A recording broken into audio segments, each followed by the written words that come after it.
esclavo. David era libre. David era rey. Pero acá dice, porque cuando eres esclavo del pecado, haréis libres acerca de la justicia. Dios nos hace libre acerca de la justicia divina de Dios. Él nos hace libre. Él nos hace libre para librarnos de que muchas veces estemos en pecado.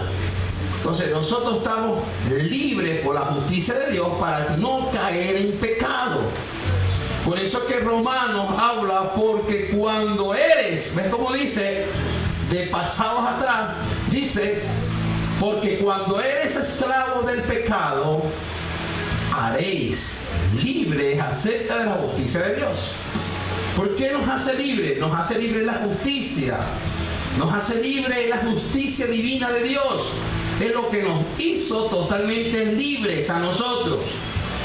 Véanse el 21, dice, pero ¿qué fruto tenéis de aquellas cosas de las cuales ahora os avergoncéis? Mira cómo dice, ¿verdad? Dice, pero ¿qué fruto tenéis de aquellas cosas de las cuales ahora os avergoncéis? Es decir, ¿qué fruto ahora te va a beneficiar a la persona cuando verdaderamente has conocido la libertad en Cristo y volverte a hacerte disfrutar de la inmundicia del pasado? No tiene ninguna razón de que disfrutemos de ese fruto temporal, que es el fruto temporal del pecado. ¿Para qué volver a disfrutar de ese pecado? ¿Para qué volver a recordarnos de quiénes éramos sin conocer al Señor? El Señor nos habla y nos dice, pero ¿qué frutos tenéis de aquellas cosas de los cuales ahora os avergoncéis? Cosas que nos avergüenzan ahorita conociendo la verdad. Y uno se hace poder recordar por decir un testimonio, yo era lo otro. Entonces nos avergüenza ahora de lo que ahora somos en Cristo. ¿Para qué recordar las cosas viejas? Mírase ahora, dice, porque el fin de ella es muerte. ¿Ves? El fin de recordar, el fin del fruto es la muerte. Mas ahora que habéis sido librados del pecado y hechos siervos de Dios, tenéis por vuestro fruto la santificación y como fin la vida eterna. Ah, Dios. Dios. Dios, ¿cómo dice? El fruto, la santificación y como fin la vida eterna. Ese es el fruto de la santificación, que es la vida eterna. Y el fruto, ¿verdad? Y el fruto de aquellas cosas de las cuales ahora os avergoncéis. Es decir, que hay dos tipos de fruto. El fruto que te hace avergonzar y el fruto que te va a llevar a ti a la vida eterna. Amén. Hay dos formas y dos tipos de fruto. El que te va a hacer avergonzar y el que te va a llevar a ti a la vida eterna. Por eso usted tiene que disfrutar mucho más. Es el que te va a llevar a ti a la vida eterna. Amén. Usted tiene que disfrutar más, abundar más. Es el de la vida eterna. No el fruto que te va a hacer avergonzar. Muchas personas practican del fruto que te hace avergonzar. Más bien disfruta del fruto que te hace llevar a ti a la vida eterna. ¿Ven? Por eso es que Pablo hablaba y declaraba una palabra: el bien que yo no quiero hacer, ese es el que yo no hago. Mas practico el mal, que es el que yo no quiero hacer, ese es el que yo hago. ¿Ven? Entonces, aquí hay una característica como el Señor habla y dice, versículo 23, dice, porque es vida eterna. ¿Ves cómo dice? Porque es vida eterna en Cristo Jesús, Señor nuestro. Porque es vida eterna Cristo Jesús nuestro. Pero dice aquí, la paga del pecado es muerte, mas la dádiva de Dios es vida eterna. Pero ve cómo dice, la paga del pecado. Es decir, que mientras se peca, mientras se está pecando, le va a llegar automáticamente la muerte. Porque te está pagando. Porque la paga del pecado es la muerte. Hay pecados ocultos, muy fuertes, pero dice la palabra que todos esos pecados saldrán a la luz. Diga conmigo, todos esos pecados saldrán a la luz. ¿Usted cree que es mentira que salen los pecados a la luz? Todas las cosas ocultas serán descubiertas. La más mínima que usted crea que no salga a lo oculto, eso sale. Eso sale. Mire ahora. ¿Ves que se sale? La paga del pecado. La señorita viene la señorita, encubrió su pecado,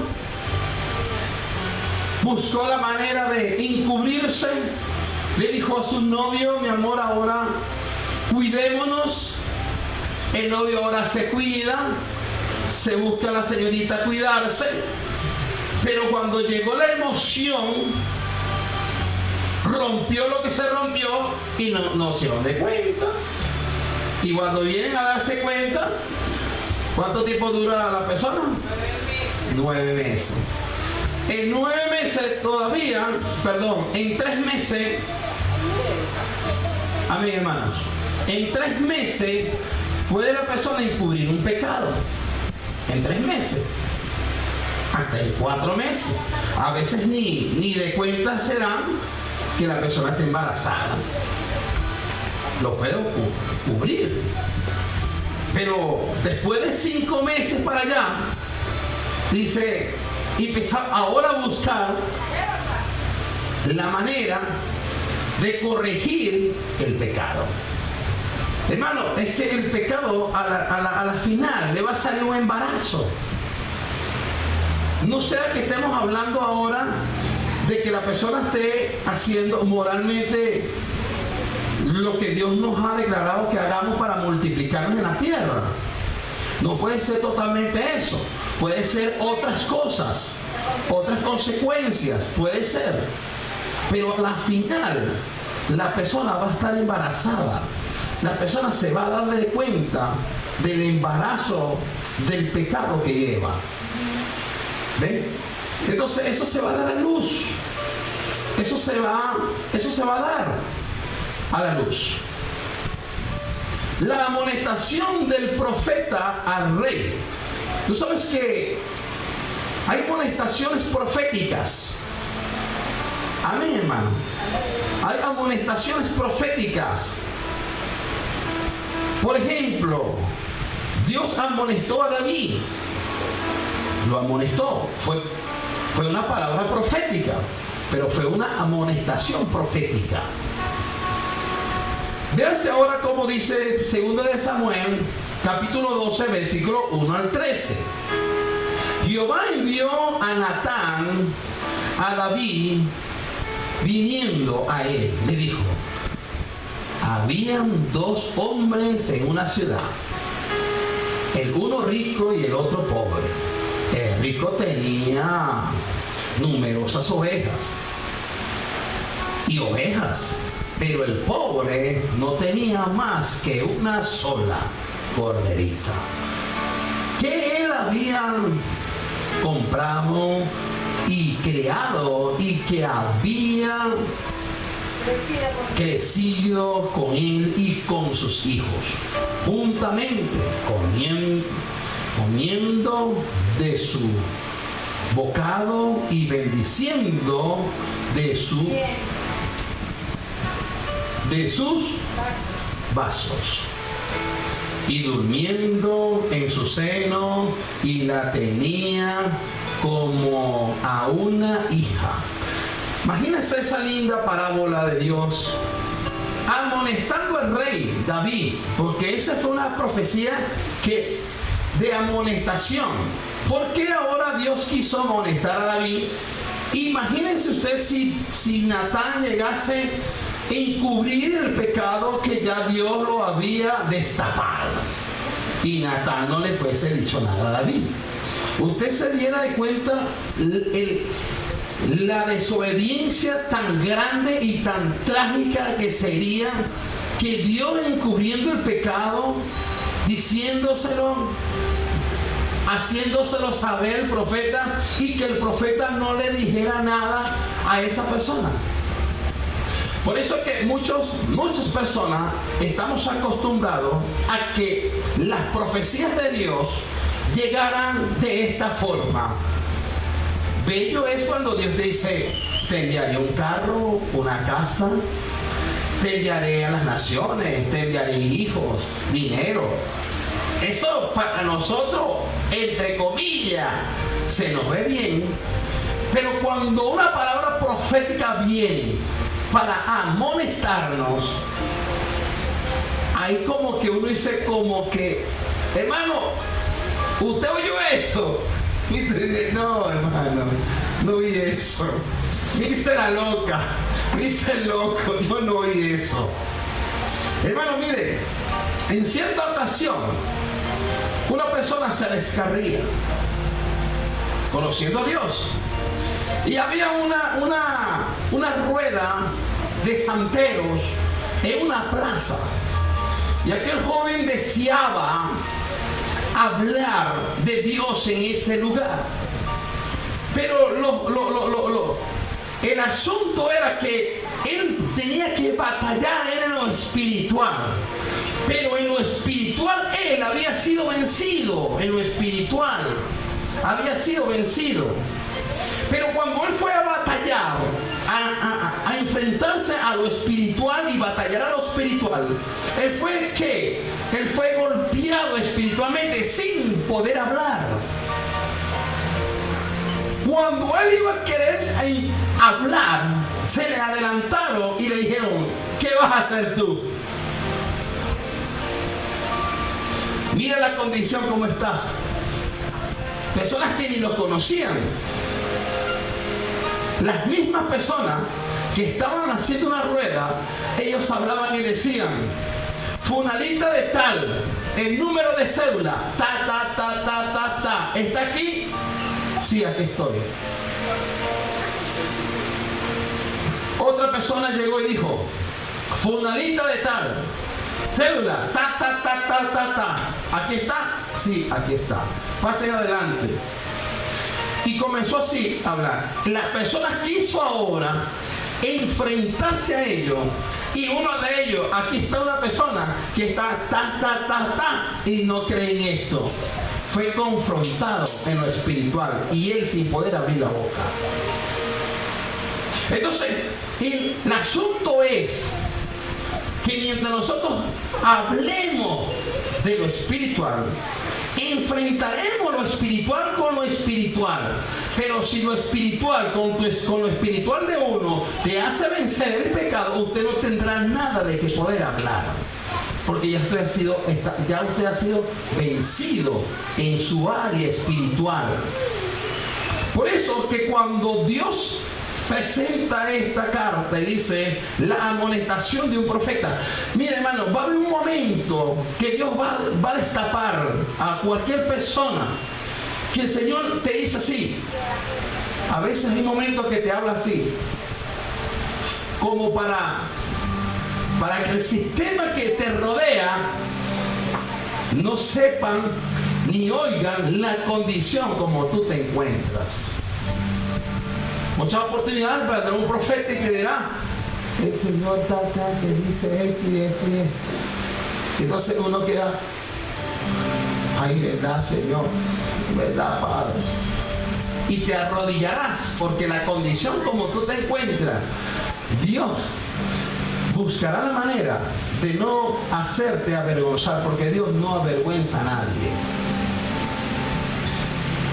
Si llegara a suceder que un profeta desconocido que Dios nos mande para acá y nos digan, o les diga a cualquier otra persona, o en otro lugar sucederá lo mismo, el Señor le dirá a esa persona, así te dice el Señor, y se va a hacer una amonestación que va a buscar la manera que esa amonestación se enfurezca a la persona. El mismo profeta va a ir y se lo va a decir a su oído, así te dice el Señor, ta.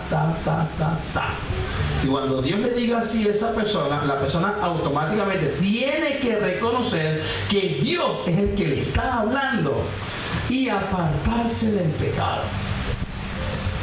Porque si no fuese así, va a haber un momento que Dios va a tener la dicha de exhortar a una persona y decírselo a voz populi. Sí. Si la persona no se aparta del pecado, Dios gentilmente se lo dirá al oído. Pero si la persona no se aparta, Dios usará hasta la mula de Balaam. Cualquier otra cosa Dios va a usar para llegarle a darte la información, pero a voz populi. Y a eso lo vamos a ver. Entonces la palabra del Señor dice que por eso debemos de corregir nuestras vidas en lo espiritual, porque estamos trabajando en la área espiritual. Y usted no puede batallar, enfrentarse a algo espiritual si usted está mal con Dios.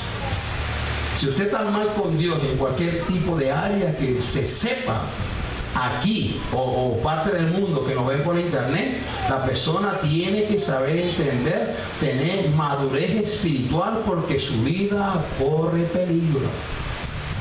Es que esto no es queja, sino la vida de la persona, del creyente que ha conocido a Cristo, corre peligro si juega con el pecado. Y dice así, dice el versículo 3, pero el pobre no tenía más que una sola corderita. Sigue, hermana, por favor, levántese y hable duro. Gloria a Dios. Pero el pobre no tenía más que una sola corderita, que él había comprado y criado, y que había crecido con él y con sus hijos juntamente, comiendo de su bocado y bebiendo de su vaso, y durmiendo en su seno, y la tenía como a una hija.